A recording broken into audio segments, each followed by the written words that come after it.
Welcome to Built for This, the podcast where purpose meets performance. Hosted by business strategist and human behavior specialist Carly Pepin, this show dives into the real stories behind high-growth businesses.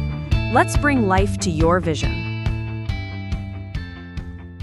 Hey guys, so I am really looking forward to today. We have a very cool individual. I had a lot of fun on our pre-call, and we're going to dive into some fun stuff today. So I have Buddy Teaster, and Buddy is the president and CEO of Soles4Souls, which is a global nonprofit cause that creates opportunities for people through shoes and clothes. A passionate leader and advocate, Buddy has guided the organization to distribute over 103 million pairs of shoes and garments across 137 countries, supporting communities through both immediate aid and sustainable micro-enterprise programs. A dynamic thought leader, speaker, and host of the Repurpose podcast, Buddy has been recognized as a YPO Global Impact Award finalist and included in Footwear News 2019 Power List. His innovative approach has transformed Soles4Souls into a movement that blends philanthropy with sustainable development, earning the organization recognition as one of the nonprofit Times best nonprofits to work for 3 years in a row. Buddy has authored 2 books, Shoestrings, How Your Donated Shoes and Clothes Help People Pull Themselves Out of Poverty, sorry guys, and From Tailspin to Tailwind, Leadership Lessons for Turning Crisis into Clarity. I'll probably have a couple more bumps in my language today on this podcast, guys. I had a really crazy, awful night's sleep, but I love doing this, so I'm here. So thank you so much, Buddy, for coming. Well, thanks. I need to cut that intro down by about half. Although I like pottery, we can stick pulling out of poverty. Maybe we'll keep that part. I don't know. Maybe some people like pottery, so that's my bad judgment. Okay, well, let's actually dive in a little bit more of a description exactly what Soles4Souls does, because I think your bio gave a great intro, but I don't know if people fully understand the impact it actually makes and what you guys are doing, especially in the economics dynamic with helping individuals have their own business in a sense. Sure. So it starts with the idea, Carly, of creating opportunity for people. And there are lots of ways that we do that. But I'll first start with kind of the entrepreneurial side. And every year in the world, there are billions of shoes produced. It's an insane number given how many people are on the planet. Most of those wind up going into the trash. And what Soles4Souls has done for a long time now is, how do you take stuff that you don't want to wear, that doesn't fit, also new product, excess inventory or returns. So there's all this product out there, shoes and clothes. How do we turn that into sort of the raw material for an entrepreneur in places where there's not a lot of opportunity, like Haiti or Honduras or Guatemala or the Philippines, Eastern Europe? There are lots of these places where if you give people the opportunity, they can do amazing things. They just need sort of a fair, like any basic business, they need a fair price, they need good supply. And if we can bring that to them and get out of the way, they can do amazing things. So that's the first part. And we've seen mostly women are the people we work with, go from barely making it to buying land, building a house, taking care of their family, sending their kids to school, sending their kids to university, so their kids have this totally different trajectory. So that's one side. The other side of opportunity is for us, who are here in the US and aren't facing those kind of challenges, but we have a closet full of stuff that we don't know what to do with. So there's an opportunity to put it to good use. There's an opportunity for people to volunteer, to travel. And it's also an opportunity for especially companies to, instead of destroy perfectly good product, which is what has happened for many years, there's a way for them to put it to good use so that their employees feel good about what they're doing. There's a story to tell their customers maybe, and it helps them with their sustainability goals. So we think about opportunity as that sort of a 360-degree idea. Yeah, it's interesting. I had no idea that companies were actually destroying stuff before. It was I kind of don't think about how they offload the extra product when it goes on sale and it doesn't sell. But I had no idea they were destroying it. And even this is a great model because it's the companies really benefit from being able to get these tax deductible donations. They don't have to deal with what you're dealing with. It's an entire company dedicated to this structure of making sure these products get to the right people in the right way. Like a company can't even manage Yeah. that. And It'd be you know, crazy. there's also like a hard cost if you're sending it to a landfill, which again, I think Yeah. companies do less and less, but that's a real cost. I mean, you can put a dollar value on what you're sending there. And so if you're taking the cost out and getting the tax benefit, that's a pretty good deal for companies. And all the employee engagement things are, you know, maybe even more important and tangible, but maybe more important. Yeah. And I'm curious too, because what made you guys also decide to turn this into something where like you're reaching out to these people who are also in these third world countries, you want to help them build their lives, but helping them to invest in themselves, invest in this to build their own business. What made you decide to build that model? So Souls for Souls turns 20 this year. And when we started, it was much more about providing new shoes to people in need after natural disasters. So before Souls for Souls even officially was incorporated, the people who would go on to do that responded to the tsunami in Southeast Asia in 2004 and then Hurricane Katrina. So that's the DNA of Souls for Souls, is just helping people right now with Mhm. shoes. But it didn't take long for people to say, hey, if you can take this new stuff, what about the used? And how can you help me there? And at the beginning, Carly, it was really just kind of selling it. There wasn't a lot of thought about how that could turn into opportunity for people. There was a little bit, but I came in 2012, and as I came in, you know, it's fresh eyes, and you get a chance to look at things a little differently. I said, this is this is the diamond idea of helping, of using markets and capitalism and business as a way for people out of poverty for the long term on Mhm. their own. Like we don't show up as saviors and like, oh, we're here to make everything right. We're not. But as I said, when you get this stuff into people's hands and it's at a fair price and it's good quality, they know what to do. I mean, even the people, Carly, who can't read or write, you'd be shocked at how many are really good at counting, right? They're really great business people.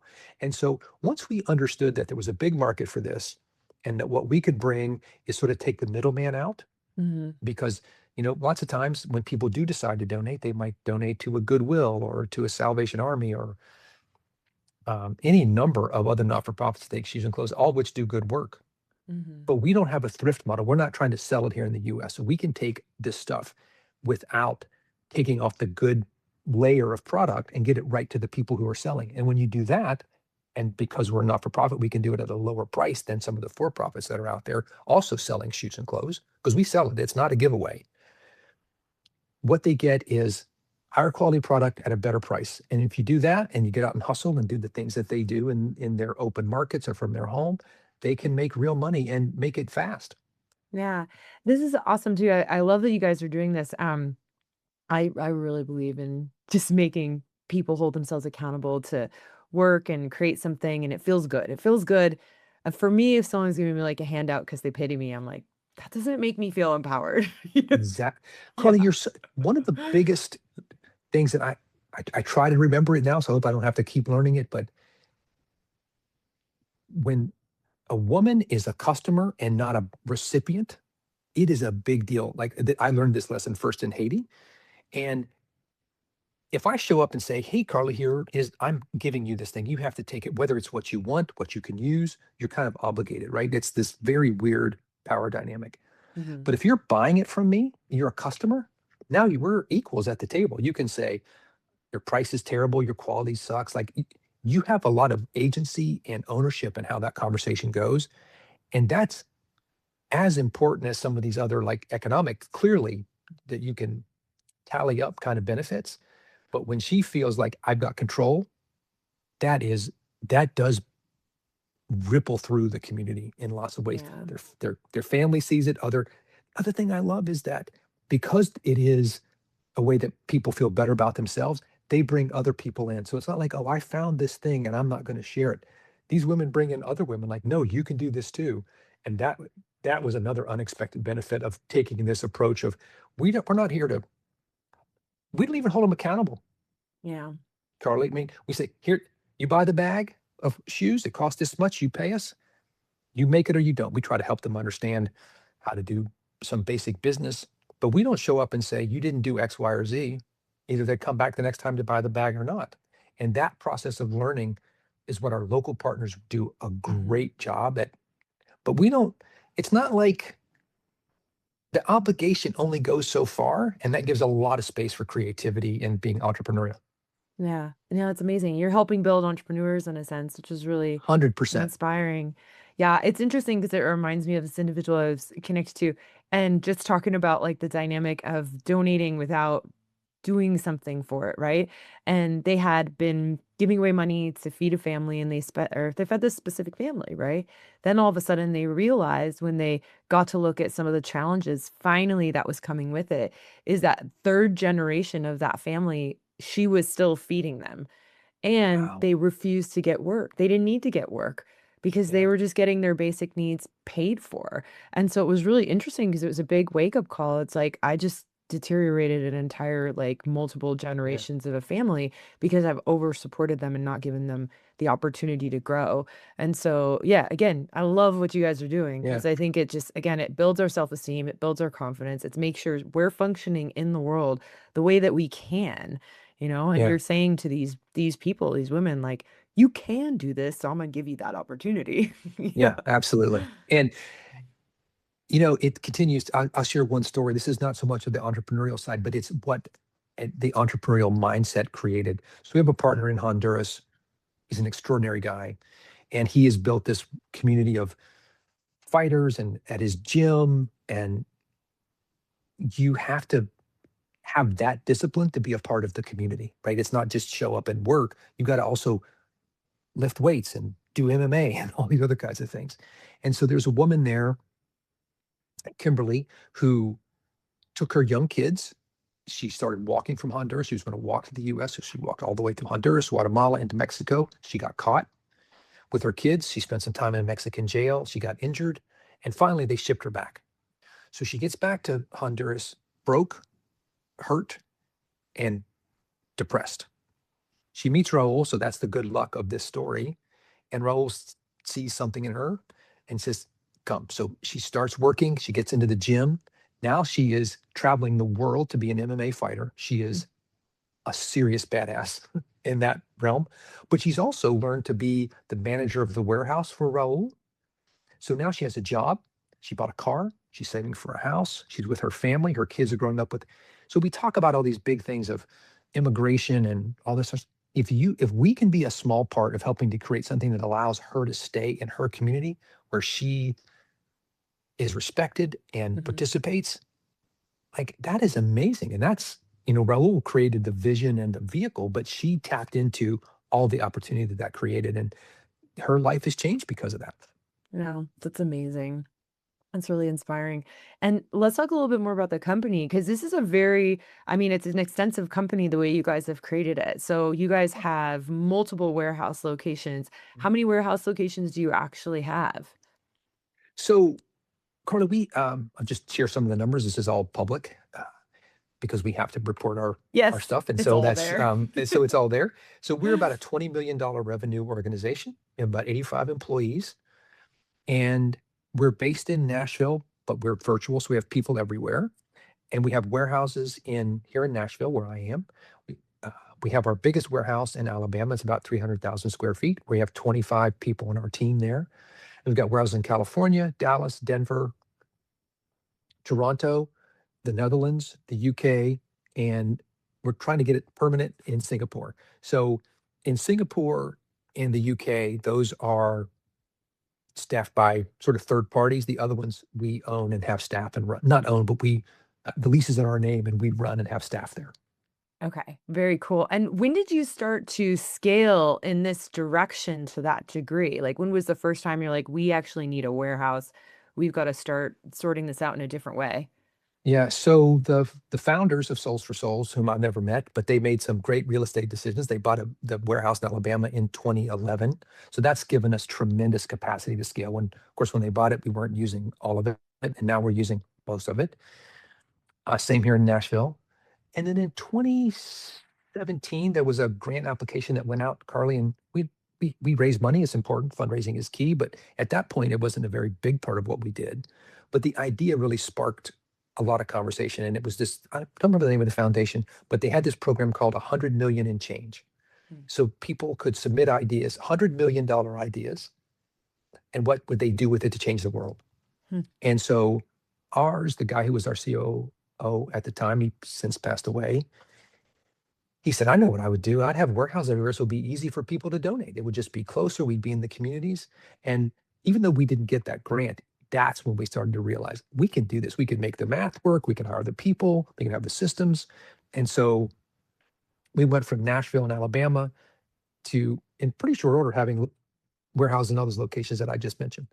Hey everyone, it's Carly. If you're really resonating with what we're talking about and want to get clear on what truly drives you, what your core values are, head on over to my website. In the tools and tips section, there is a free values assessment. And this is a quick exercise that's going to help you to uncover what actually matters most with you so you can lead and live with more clarity, fulfillment, and momentum. Yeah, very cool. I'm curious too, how long do you guys hold on to stock at warehouses? Like, is it a quick offload? Is it a long kind of cycle? Most of it we try to move pretty quickly, Carly, for three reasons. One, it's how we generate revenue and serve our mission, right? So if it's sitting in the warehouse, that's not doing anybody any good. The second part is our partners, like I just mentioned, Raul and Sam in Haiti. His entrepreneurs need it, so we need to get it out to them. And I think the third thing is, lots of times the companies who donate them, especially on the corporate side, donate the product, they want to know where it went. They don't want to donate product that just sits in our warehouse. They expect it to be put to work. So there's a little bit of pressure there in a good way. And then there's lots of sort of pull from the markets of saying, we're ready to do this. Yeah. Okay, cool. I'm curious too, like when you're donating that, or you're getting the items donated when you're selling them, is there a level of some brands not being willing to participate because of brand protection, or is there something that you do to make sure the brand does stay protected? Is that even an issue? Yes. Oh, it is core. Like that's the first level of conversation is the brand protection, Carly. Look, I should say that. Some don't care. They're like, we don't really have a brand. We're a wholesaler. Don't sell it in the US, don't sell it in Canada, and we're fine. So a lot of companies are in that. But a lot of the branded, especially like in the sneaker world, they care a lot. And in the luxury side, which we don't do too much in, they have very specific places where it can go. And, so we've talked a lot about the entrepreneurial side, but we have a whole part of our work, Carly, where we give away shoes and clothes for free. So sometimes that's after disasters, could be natural or man-made. And we do that all over the world. And we have a program here in the US called For Every Kid, where we're providing branded sneakers to kids experiencing homelessness. And that's only here in the US, 99%. And so companies start with, how do I want my product used? Is it okay to put it into our For Opportunity program where you sell it, or I want it to be given away, or I don't care? Companies make that decision. And then they can say, it can only go here, or it can go everywhere but here. And that is a core promise that we have to deliver on, so that they're protecting their partners or their brand or other distribution agreements. So that's key. And then for the For Every Kid program, because we're focused, and this year we served 250,000 homeless kids, there aren't enough donated sneakers to fill that need. So we buy shoes. And when we buy those sneakers, we can use them however we want. They're ours to do whatever we want to with it. Okay, that's interesting. So the ones that you purchased, I mean, I imagine they're probably giving you a better deal because it's going to a great cause, hopefully. Sometimes. 90% of the time, that's true. There are Yeah. some who are like, it's not such a good deal, but for the most part, the brands are giving us pricing that we wouldn't quote earn if we were just a regular purchaser, right? We're pretty small quantities, and they're giving us the best price they can, and they have been great to work with. Sometimes it's product that's already here, and they give us a great price on that. And sometimes we're actually having product made, and they just add it on to a run that they're already doing. They're doing 10,000 of that, and they might make 15,000 of that, and we'll buy the 5 at a great price. So that's been a huge benefit. Okay, that's awesome. Yeah. And when you started at Soles4Souls, right? I know that you really helped scale the company. So what would you say that you went in and saw as the first challenge that you dove into correct? Well, you mentioned the 2 books, and the second one, From Tailspin to Tailwind. It was tailspin when I came, right? So in a way, Carly, it allowed me and the team that we built to look at everything and say, it would seem that a lot of stuff is not working if we're in this bad financial shape and our boards, everybody's quit and our reputation's terrible. So that in some ways was pretty tough, but also it meant we could sort of try anything. We started with what are our values? Like, let's be clear about how we're going to treat each other here. So we came up with 4 around being transparent, entrepreneurial, holding each other accountable, and make sure the work was meaningful, which I could talk for hours about, but they are key to who we are. So that's where we started. Then we got clear on our mission and vision. Then we put an operating system in place. There was no financial discipline. It was insane how money was being spent. And I mean, good news is there was never any fraud or anything, but it was not an accurate way to keep pulse on the business. Yeah. Then we rebuilt the board and the team. Then we set our North Star with our of having $1 billion in economic impact by 2030. And those things kind of all didn't happen at the same time. But as that sort of flywheel turned a little faster, that allowed us to say, let's expand, let's add this for every kid program, let's do these other things, because we had that wheel turning. Yeah, that's beautiful. I'm curious too, as you started to implement these changes, like, did you wind up keeping all the original employees that were there? Did they wind up leaving? They didn't like the structure? Some of both. So I came in October of 2012, and as of June 30, which is our financial year end, I mean, just a few months before I came, we had about 60 employees, 65. And 18 months later, we had half that. Wow. And some of that was people we asked to leave. A lot of that was people are either afraid that we could turn it around. They're just like, I'm out of here, man. I got to go find another job. I got to feed my family, pay my mortgage. Yeah. And so, the team now, we're back up to about 85 employees. So we've definitely grown. So we've grown the revenue from about 4 million to about 20 million since 2012. And we took that big dip in employees, but now we're up to 85. And like some of our team in Alabama have been there almost since day one, 16, 17 years. If you take out the Alabama team, there are only a handful of people who have been here the whole time that I've been here. So there's been a lot of change, but some of that's come through growth, and some of that's come from people, not being aligned with where we're going. Yeah, yeah, that's interesting. And even like as you guys are taking on new hires, what are you doing to ensure that they're now fitting into this culture, this solidified culture, being able to connect with that North Star you guys are headed towards? So it's probably no fun to be interviewed for a job at Soles4Souls anymore, because you talk to 100 people. Yeah. And I think that's part of it, Carly. By the time there's an offer made, you've talked to people who will be peers, your supervisors, your people who might report to you.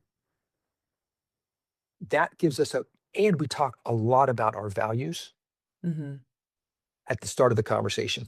And so, look, it's hard to know, is somebody really going to be transparent, or, are they really going to be accountable when the chips are down?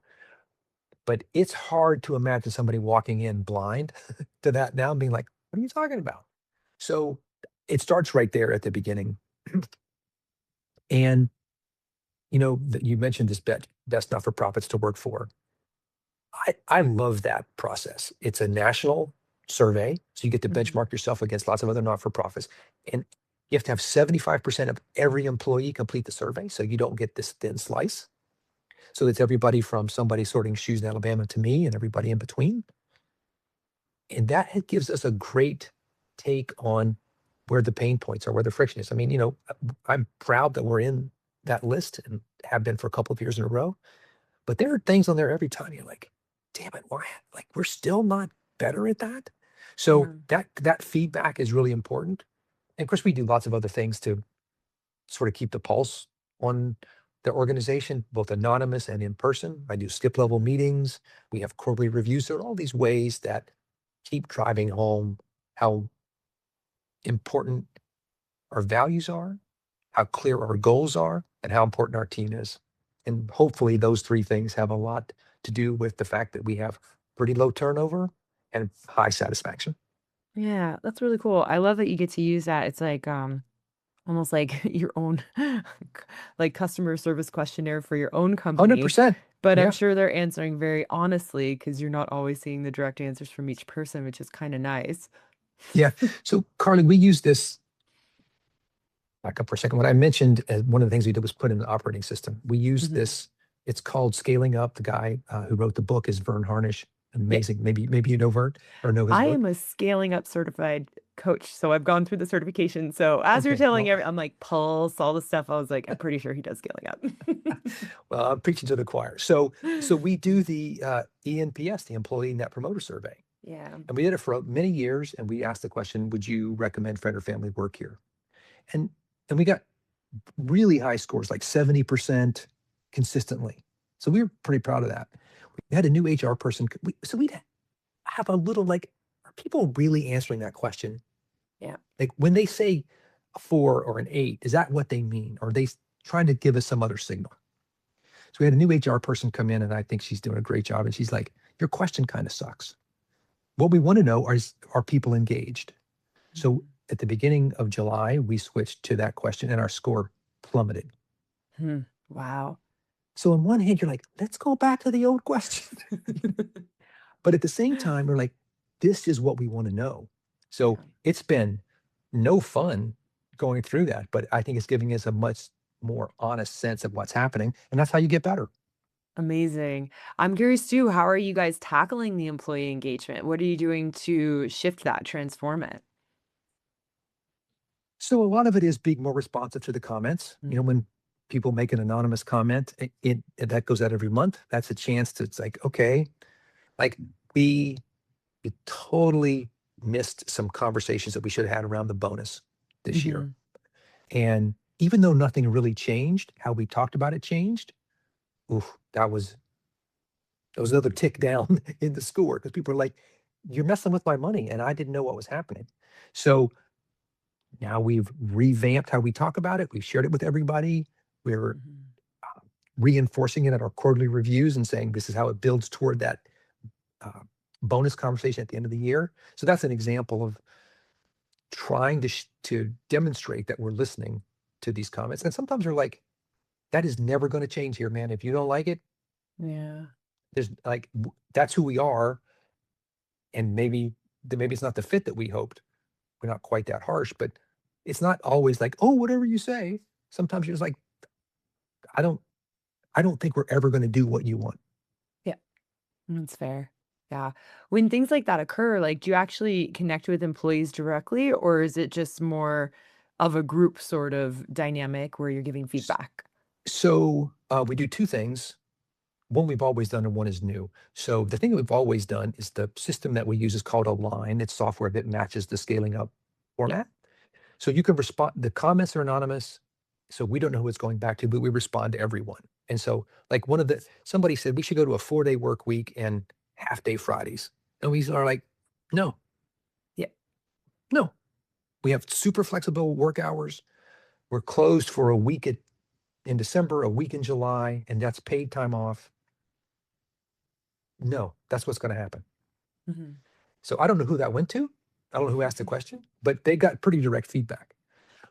And what we started doing recently, again, Jen, our new HR lead, VP of People, we are summarizing the comments and sharing them with the whole organization. Like these are the themes. We don't necessarily share specific comments so that we go to everybody and say, this is what other people are talking about. So we've only done that twice now. That started in July. So we'll be doing it again soon. We'll see if that helps or hinders the communication. Yeah. Thank you. I'm curious too, what else is making the culture so strong? I know part of it is the values. How do you incorporate values into the business so that you ensure people are living them, celebrating them? So they're part of our review system, right? So that's as good as it is, right? I mean, it's not perfect, but we talk about it. We have an all hands meeting every Monday. And we do at the beginning, we break out into, so maybe there are 40-ish people on the call. We break out into small groups of 4 or 5, and we answer 2 questions. What is the most important thing that happened last week or this week? And then we have a random question. Do you eat your corn? How do you eat your corn? What's your favorite holiday? Like it could be anything, but just so we get connected because we're mostly virtual. So that's one piece of making sure that it's meaningful that what we're doing. And then at the end, then we have other topics. And at the end, and we just go down the list alphabetically, each employee, including me, has to share a story about one of our values. And they get assigned the value. They don't even get to pick. We just go TEAM for transparent, entrepreneurial, accountable, meaningful. TEAM, and that's how you get it. And so every week we're talking about the values, and sometimes they're really personal. Like we had a Mhm. woman share something recently that was entirely about her family, and it was powerful. And then we have other people who share like super explicit business examples, and it's everything in between. And some people, like a woman who was our creative director, she put a video together. It was like unbelievable. And sometimes you see people that are like, they flub it, right? They didn't prepare, they weren't ready, and they're doing it in front of their peers now. That's a lesson too. So that's how that goes. So those are two examples of how we do it. Amazing, amazing. And I'm curious too, even the leadership team, right? Like, is there anything that unique that you guys are doing with the leadership team to keep the leadership team strong and able to just basically inspire and empower kind of the individuals who work there to do a good job and like it? Um, we do some things. We're in a lot of transition right now, and so I think we're struggling a little bit how to Mhm, adjust ourselves.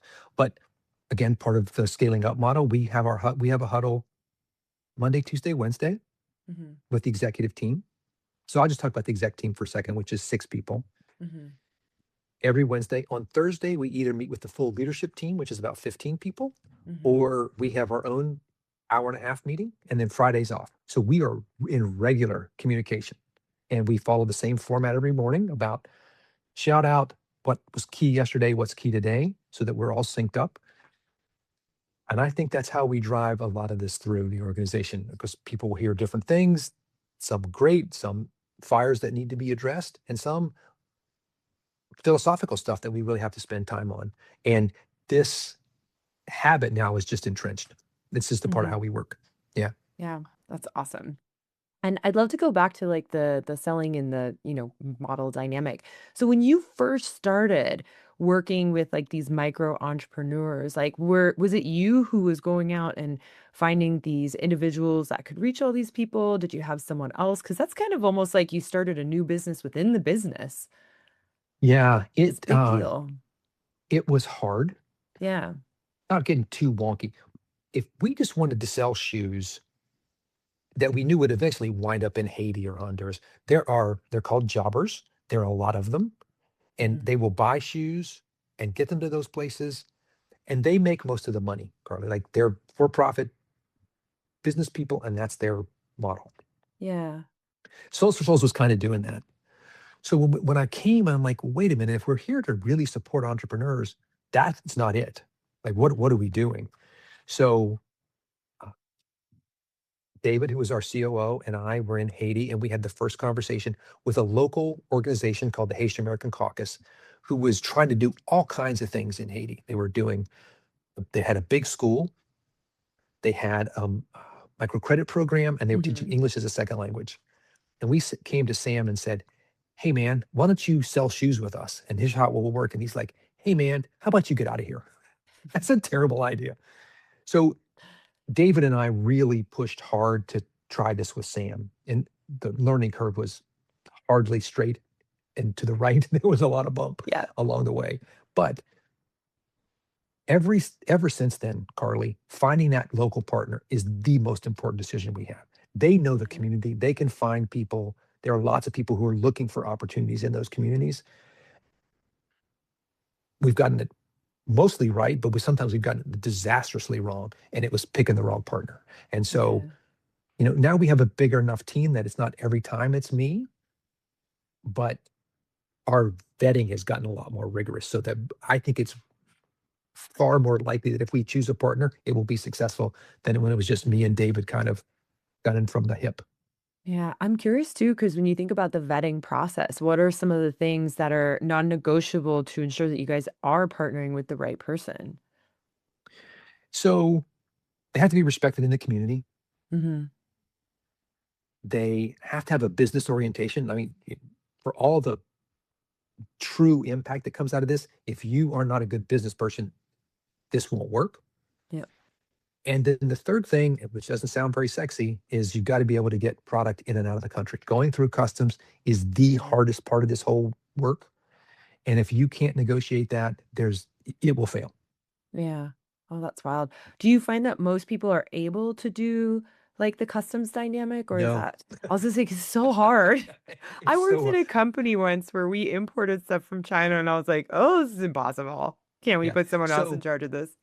so just think about how hard that is here, and then put It is yourself hard. in the environment where there are no rules. You're Yep. gonna have to probably slip somebody some money, and you just don't have the infrastructure. Like there aren't cranes and trucks and railroads and all that sort of stuff. Just actually moving it is so, and that's what most of our partners are up against. I mean, I mentioned some things failed. We tried to do a partnership in Sierra Leone, and it was a disaster.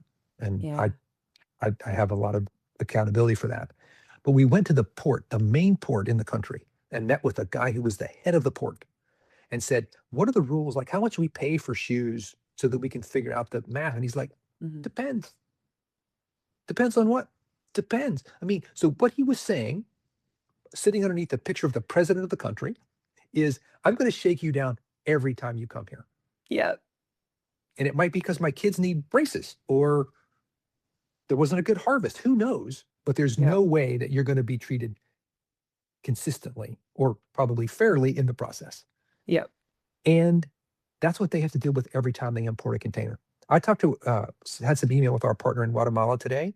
Yeah. We shipped the container in mid-November. He just got out of customs. No way. That's so wild.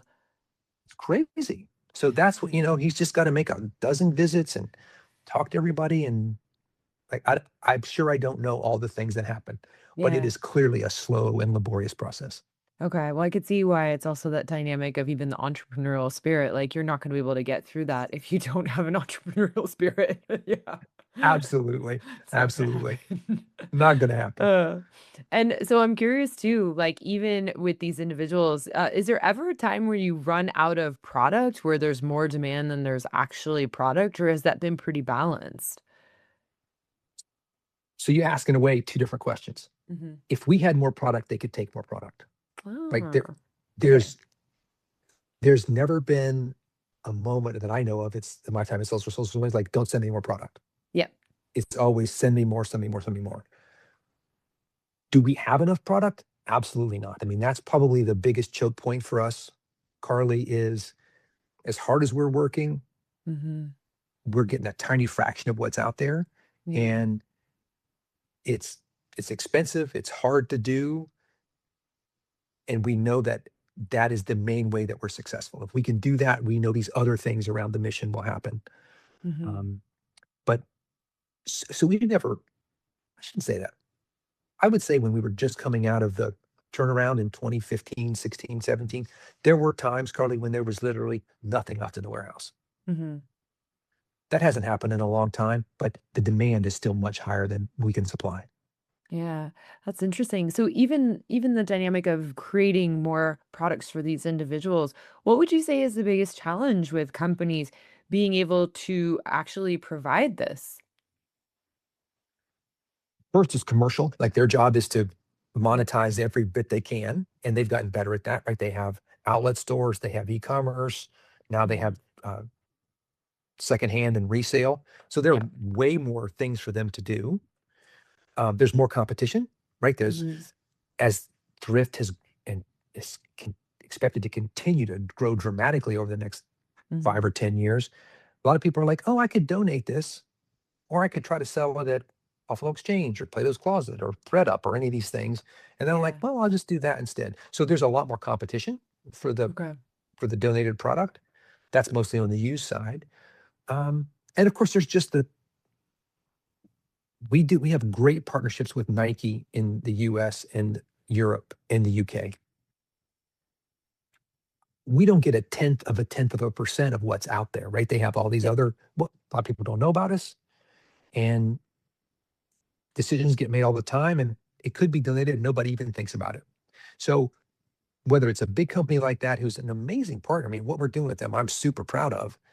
It's just that this is the 10th on their list when they're making decisions, right? Yep. And nobody gets a gold star for donating product. Yeah. Okay. It's interesting. But I'll give you another example, Carly, of a different kind of partner. Tapestry owns Coach and Kate Spade. Yep. We talked to them for years and I'm like, hey, this is not our thing. We don't want to be a part of what you're doing. And then we started the For Every Kid program.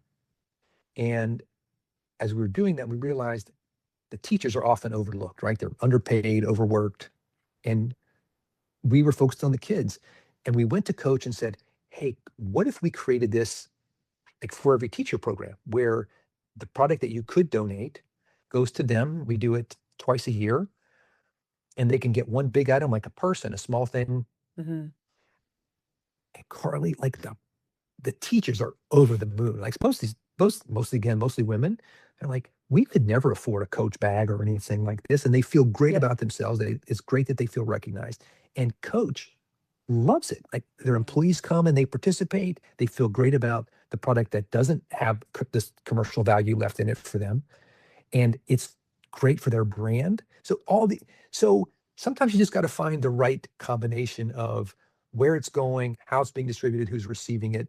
And then you can unlock ideas that maybe don't have a strong commercial. You know, we're not gonna, it would be great if we could put that into our For Opportunity program. I'm sure there's a huge market for it. But because we have all these other ways they're working, we can still be a great partner to a great company like Coach. Hey everyone, it's Carly. So if this conversation is really hitting home and you want to get a real snapshot of what's working and what's not in your business, head on over to my website in the tools and tips section and you can have the business performance health check. In just about 15 minutes, you're going to see where the friction is and where your next growth opportunity lies within your company. Yeah, that's amazing. It's kind of fun for you guys too, because even if someone says no, you're like, how can we work something out? And then you found a whole new market to serve. Exactly. Yeah. That's, the E in our values is entrepreneurial. And that's, to me, one of the coolest things about this organization is Yeah. that's how we're really wired. I mean, a lot of not-for-profits would be just like, well, that's what we do. Not just not-for-profits, businesses. Well, that's not us. Like, how could, so it took a few turns of the wheel, but we got there. Okay. I'm curious too, when you're selecting donors, is that also something where it's a vetting process or there's some non-negotiables that sometimes come with donors? I don't know if there's as many issues. Yeah, not so much, Carly. I mean, there are things like we won't take product that is been recalled or has lead or some other, toxic component. Obviously, we're not touching that. Although we've been asked, like, hey, I didn't pass inspection in Europe. Can you give? No, No. You're like, we're no, not doing that. not what we No. want to do. But the biggest thing for us, Carly, around that probably has been fast fashion, right? I mean, it is not sustainable. Yeah. The volume is insane. And we have had big internal debates of like, should we or shouldn't we? And I think where we came down is, look, it's already been made. If we say no, it's not going to suddenly go back up the chain and disappear. It's going to go somewhere. Maybe we can find a more responsible way to do it than just having it wind up in the trash. So that's probably the biggest example of like, should we be doing anything with these companies? And finally, we got to the point where like, yeah, we should. Yeah. We think we can.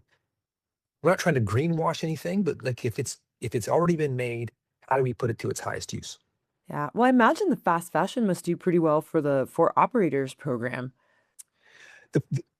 In a way, yes. In a way, no. So the volume has driven the price down. So people aren't willing to pay as much. When you can get something from Shein or Temu for very inexpensive, that drives the market down. And the quality, right? It doesn't. If you buy one of those things and you wear it 3 or 4 times and you wash it twice and you donate it, doesn't have very much life left in it. And so those two things are the challenge. Yeah. Okay. Yeah, it's true. It's interesting. And even that dynamic of factories are selling direct to customers now. Back in the days, they never sold direct to customers. I remember Exactly that. right. We did production in fast fashion. It's like a couple decades ago I did, and I was like, we never had that issue. Yeah. Yeah, So that has totally different changed the ballgame. game. You're right. Yeah, different ballgame. Yeah, different ball game. That's interesting. I'm curious, do you ever get donations from factories like that? It's harder. Hmm. Their tax incentive, like if they're making in China or Vietnam or Laos or Yeah. Cambodia, some of those places, for example, the tax laws, they're like, it's the philanthropic culture is very different in some of those places. So lots of times, if that does happen, and it does, it will be the brand and the factory and Soles4Souls, where the brand is saying like, hey, we want you to do this. And the factory wants to keep them happy. Us just showing up and knocking on the door, no, that's It doesn't pretty work. rare. Yeah. I was wondering about that. I went last year with Nancy, who's our head of business development. We went to Vietnam Mhm. to a footwear show conference, and you just realize these guys, they don't have, it's not their decision to make. If they're making Yeah. shoes for brands that you know, ones that you don't, they're like, not our call. It's the brand's decision. So I just think that's reflects most of the reality there. Yeah, that's awesome. And I'm curious too. So as you guys are building this like company, right? Were you doing nonprofit before? Or is this the first time you've been in nonprofit? No, I have some not-for-profit theater Mhm. experience, which is totally irrelevant to this for Yeah. the most part. Very different. Then I worked at a membership not-for-profit called YPO, the Young Presidents Organization. Yeah. So not-for-profit, but not sort of service-oriented in the same way. And then I Yeah. have for-profit experience in between. Okay, perfect. Would you say like which one really benefited you coming into this company and transforming it the way that you did the most? You know, Carly, I am grateful every day the fact Mhm. that I get to do both and I don't have to like pick a lane. So Yeah. again, coming in 2012, I think one of the reasons the board was interested in hiring me was YPO. There are lots of things you can say about it, but it's well run, right? It The is. governance is tight. Yeah. And so I worked a lot with the board. I was there 3 different times from 1990 to 2008. And so the fact that I had that experience, even though I was not a fundraiser or any of those other kinds of things, which a typical not-for-profit CEO might need, the Mhm. board piece was huge. Mm. Um, and then, of course, the side of our business where we sell shoes, a lot of that is very much like running a for-profit business. I mean, we have a clear mission that we're trying to serve, but margins, shipping costs, Mhm. inventory turn, all those things, ERPs, like all that stuff is just as important for Soles4Souls as it is in the for-profit business. Yeah, amazing. And I'm curious too, like when you think about how you viewed charity, like how did it shift after building the company the way that you've done? Y- it- Maybe not in the way that I would have expected to tell this story a few years ago. I mean, what attracted me to Soles4Souls was what we called micro enterprise, now for opportunity of really using business as a way to Mhm. help people create these opportunities for themselves. Super attracted to me. And the giving stuff away part, like we got to do it. And especially after natural disasters, great. But just Yeah. like what you were saying earlier, like what are we really doing to people Yeah. by doing this? And there are plenty of examples where we were helping them in the moment, but sometimes I'd be like, "Ugh." Until we got to the For Every Kid program. And it was a big bet for us that we have to raise a lot more money and more infrastructure and all these things. And I thought, well, it'll be good. I mean, Yeah. giving a third grader a pair of shoes and a new pair of socks from Bombas is a great thing to do, but it's that moment. And what we Yeah. have learned is far different than that, Carly. The people around the kids and the kids themselves are saying they are more confident. They come to school more often. They get to participate more in extracurricular stuff. That lasts a lot longer than that moment. And so I would say I have come around to being more okay with Mhm. that kind of relief than I was 10 years ago. And the 4B Kid program, it continues to blow me away that how the kids are affected in a positive way. We just took it. So we do about 15 travel programs a year, and we just took Mhm. a group of the school district leaders we work with for every kid. The program is called McKinney-Vento. It's a terrible name. And we took 12 of these McKinney-Vento liaisons to Guatemala, so they got to see the other side of the work. They work with us on the free shoes for kids. Lots of cool things happen, but one is these 12 people, they didn't know each other. Mhm. They had never connected, and now there's this whole other network that they have that will keep them energized because this is a hard job. Like there's a lot of times when you don't feel like you're making any Mhm. progress, and now they're connected to this group. So that program continues to have effects that just keep spreading. Yeah, that's very cool. And even when you say like there are times when you don't feel like you're making progress, right? Like what do you guys do to reconnect to the mission, vision? Like how do you ensure that, you're still feeling inspired to just get up and work, work, work? You know, it's the stories. Like it's Hmm. I'm pretty focused on the numbers and the goals, and that motivates me a lot. But the story of one of the women who was just on this trip blew me away at how this Yeah. impacted her.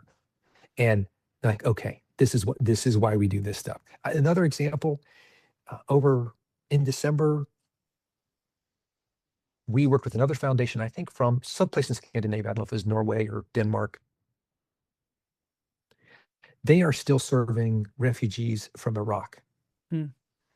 Kurds and other ethnic minorities as well. They've been there for 10 years currently. Like, I don't think about that anymore. Yeah. There are kids who have grown up in that camp, Yeah. born there, and this is all they've known. And so we work with them to distribute a lot of shoes, and reading their stories of like Mhm. families sharing shoes so kids could go to school and now they don't have to do that. That's a lot of fuel. It goes a long way. And Yeah. so, we can count the numbers and all that's important, the revenue growth. I mean, those are all stories that we can tell. But when you read, my kid went to university because I had money to send him there. Hmm. My youngest can go to school now because she has shoes. I feel like I can be at school and be an equal. Hmm. Like that's pretty powerful. Those are the life-changing moments. Yeah, Yeah. exactly. Yeah. Yeah. And do you guys have a way that you share these stories within the company? Oh yeah, we do. Hmm. Um, we share these stories on our Monday morning meetings often. We use Teams for our kind of internal communication. So the stories always get shared there. They get shared with our board. And uh, we spend a lot of time sharing that because, some of our team is like, I came here for the mission and I'm tired of hearing about budget and net income and all that sort of stuff. I'm here for so we make sure that we have plenty of that too. It takes both sides to keep it going. Amazing. And I'm curious too, so if someone else wanted to start their own mission-driven organization, what would you warn someone about that maybe is kind of an unseen challenge in something like this? I would say two things off the top. Um, Most of it is not the mission that you're thinking if you're getting ready to start this. You're not going to spend your time putting shoes on kids' feet or providing winter coats to people. That that keeps you going. That's mostly not what you do. Yeah. And so it's work. And so I I've talked to enough people where they have this sort of starry-eyed vision of what it's going to be like to work at a not-for-profit, for example, and that's just not out those most days. Yeah. The other thing is probably somebody else is doing what you want to do. So before you decide to start another not-for-profit, there are a million in the United States. Find somebody who's doing it or close to what you and learn and figure out, oh, what I want to do is not really what needs done, maybe, or Mhm. what I thought was unique is not.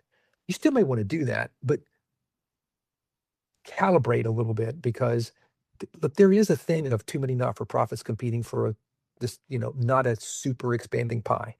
Yeah. So be sure that if you're doing it, you're open-eyed about what that means Mhm. and that you might get more of what you want done by teaming up with somebody else or something like that. And just don't assume that you're the first one that thought of that and Yeah. and test that idea before you invest the incredible amount of time and energy it will take to get one going. Yeah, I think that's great advice because 'cause you're right. It's not you're not doing all the fluffy stuff you think you're gonna do. It's actually you running a business, like a full-on company 100%. most of the Yes. time. So And make you sure will it's not, there's and not you too will much not have the competition. resources that you want. Like, Yeah. you can't, especially because most not-for-profits don't have this earned revenue. Like it's only fundraising. That's Yes, a I really know. hard place to start, right? I know, I know. That's why I actually love your model and the combination of it because it makes it more sustainable long term, which means, yeah, then it's sustainable for everyone. It's sustainable for you, it's sustainable for the people on the receiving end as well. And it changes the name of the game because sometimes I look at the Yeah, nonprofits and like, well, Bill Gates, what happens when he passes? Is anyone going to donate to the Gates Foundation? Like, I think right. if I remember correctly, he's going to close it down and it's like, 2040, where gonna does give it it all away by go? 2040. It's going to be gone. There'll Yeah. be And nothing then the left. Gates Foundation is gone. Instead of it's like, well, let's also run it as a company. And then the Gates Right. Foundation survives and can thrive through whatever centuries. Yeah. It's like a cool thing. Yeah.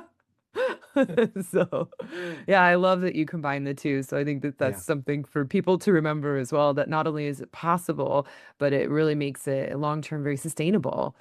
Yeah, exactly. Yeah. Well, thank you so much for coming. I really appreciate this. And I'd love for you to share where people can find you, find more information about Souls for Souls. Sure. The good news is it's consistent across Instagram, TikTok, website. It's Souls for Souls, SOLES, and the number 4, SOULS.org. And there are lots of ways to figure out where to donate shoes or how to get involved or travel with us on our website, and lots of stories and fun things on the socials. Yeah. Thank you again. I feel like this was really an exciting one for me because it's building like a philanthropic company that stands the test of time and that can sustain itself, which I love. So thank you again for sharing all the details. I really appreciate you coming today. Well, Carl, it's been my pleasure. Thanks for having me on your show.